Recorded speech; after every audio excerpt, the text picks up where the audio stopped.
सांगलीच्या जागेसाठी विश्वजित कदम ठाम, कार्यकर्त्यांना सज्ज राहण्याचं विशाल पाटलांचं पत्रातून आवाहन. तर विशाल पाटील कुठून लढणार, त्यांचं विमान गुजरातला जाऊ नये, राऊतांचा टोला.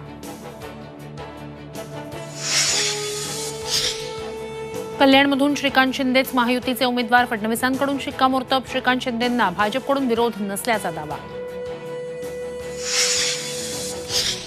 शिवसेना शिंदे पक्षाच्या सर्व मंत्र्यांची शंभूराज देसाईंच्या बंगल्यावर आज बैठक. लोकसभा रणनीतीच्या नियोजनावर चर्चा. प्रत्येक मंत्र्यावर 2 ते 3 मतदारसंघांची जबाबदारी. मतदारांना हेलिकॉप्टरनं आणावं लागलं तरी चालेल, मतदानाचा टक्का वाढला पाहिजे. मुश्रीफांच्या वक्तव्यानं अनेकांच्या भुवया उंचावल्या. तर विरोधक गब्बर असल्यानं अशी वक्तव्य. जयंत पाटलांचा टोला. आणि महाराष्ट्रात उष्णतेची लाट. चंद्रपूर सोलापुरात पारा 43 अंशांवर. रविवारपासून मध्य महाराष्ट्र विदर्भात अवकाळी पावसाचा अंदाज. नांदेड हिंगोलीत गारपिटीचा इशारा.